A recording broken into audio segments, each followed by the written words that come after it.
Thank you, Steve. I want to thank this extraordinary leadership team. They're doing a great job, and there's a lot on our plates, as has been discussed.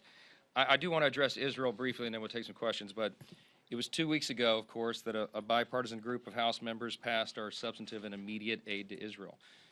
We thought that was important. It was the first big thing that I did when I became Speaker. The aid package meets every specific ask of the Biden administration supplemental funding request, because those are the requests that came straight from our ally Israel. It should have already soared through Congress. It should be signed into law, but it's not.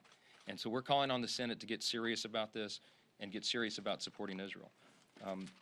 Last week we heard directly, as you know, from families of Israeli hostages who were taken and being held in Gaza, and their stories are heartbreaking and tragic. And you've heard about the film that we watched this morning. We had a large group of Republican and Democrat members of the House in the auditorium this morning, and you could have heard a pin drop, except for the sighs and the cries in the room, because the video would make anyone with a soul cry. What we saw is just harrowing, firsthand videos, GoPro helmet cams and shoulder cams from the Hamas attackers themselves on October 7th. And if you have a family, if you have loved ones, you cannot watch this without being ripped apart. I agree with our friend Prime Minister Netanyahu, who said this is a battle between good versus evil, between light versus darkness, between civilization and barbarism. And we want to make absolutely clear where America stands in that fight, and we'll continue to do that.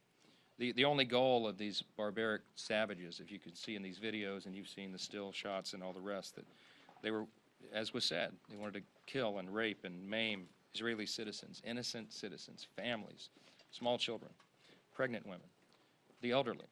They want the annihilation of Israel, and it's their intent, and it is demonic. There's the only way to describe it. The Middle East is a tinderbox right now, we know that, and we have to do all we can to avoid a broader regional conflict and prevent further escalation. And so it is absolutely imperative that we send this aid to Israel immediately and show the rest of the world that these acts of terror against our allies will not just be met with unflinching condemnation, but with steadfast support. It is in our national interest to do so, and I think everyone who looks at this objectively has to agree that that's true. In my acceptance speech 3 weeks ago, I said a strong America is good for the entire world, and I believe that. We believe that to our core.